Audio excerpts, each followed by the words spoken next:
Moron the Zoran is now realizing who's really in charge of America. Spoiler alert, it's not him. It's our Orange Emperor, the great MAGA king, our imperial dictator Donald Jamal Trump. He's in charge. While on the campaign trail, Mamdani was puffing his chest out like Nancy Pelosi, talking about, I'm gonna be Donald Trump's worst nightmare. I'm gonna give him sleepless nights. He thought he was the big man. You're not the big guy. You're not getting 10%. You're not Joe Biden, okay? You're a socialist. You'd be getting 100% in that instance. Now Mamdani, of course, has done a complete 180. He has flipped, surrendering to the king, to the Orange King of America, doing a 180 just a day before his meeting with President Trump. My administration would be Donald Trump's worst nightmare. I have many disagreements with the president, and I believe that we should be relentless and pursue all avenues and all meetings that could make our city affordable for every single New Yorker. I intend to make it clear to President Trump that I will work with him on any agenda that benefits New Yorkers. You don't sound the same, Zoran. What happened to your old language, that old tune you were singing? Yeah, I'm gonna be his worst nightmare. 2 hours later, like SpongeBob, I'm gonna work with him. I'm gonna make it clear to him that we're gonna work together, Mr. President. Please forgive me. Okay, I'll sell you carpets cheaper than ever before. Meanwhile, the President of the United States is still singing the same tune about Mamdani, calling him a communist mayor. Trump hasn't changed. He hasn't switched up. He's not dilly-dallying around. He's the same man. Now, Caroline Leavitt. We love Caroline, don't we? She just says it like it is, and she told the press this moments ago.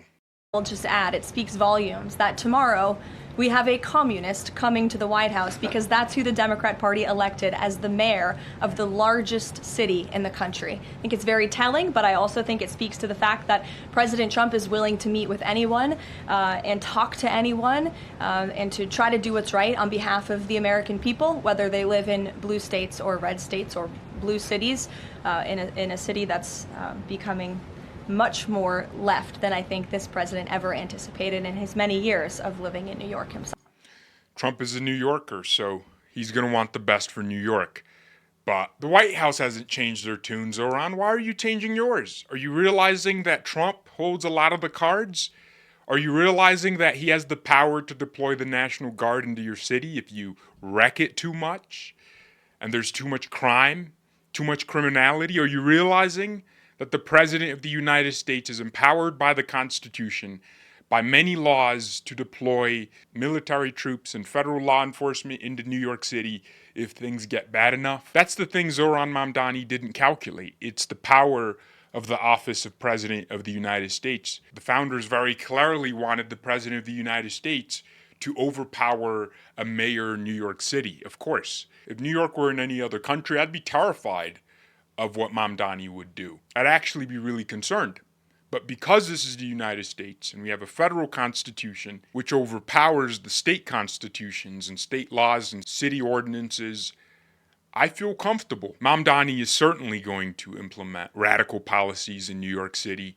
He's going to have government-owned grocery stores. He's going to try to force the New York governor to increase taxes so he can pay for his radical programs. But unlike most communist dictatorships, everything's going to stay the same because we have a president in the White House who would enforce the law. If New York turns into Paris with riots, the president will absolutely deploy National Guard troops. I think another reason Mamdani is toning down his rhetoric is because President Trump has the power over whether he gets a security clearance or not. If you guys remember, one of Trump's first actions in office was to revoke security clearances for people like Hillary Clinton, Bill Clinton, I believe, John Bolton, James Comey, Kamala Harris, Letitia James of New York, Alvin Bragg in Manhattan.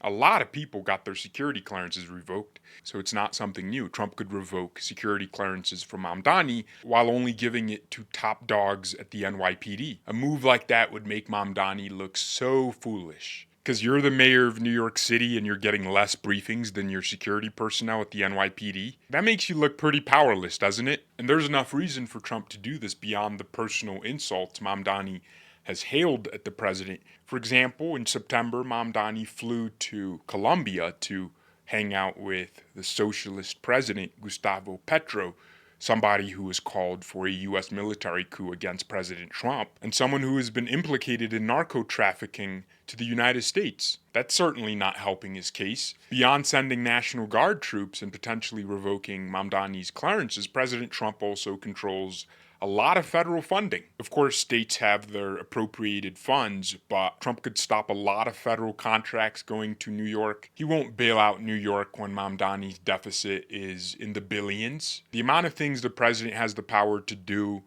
in cities to protect and serve the Constitution and the people are innumerable. And knowing that Trump's from New York and understanding how his personality is, he'll want to make life heck for Mamdani. That Truth Social feed is going to be full every single day. And you know what?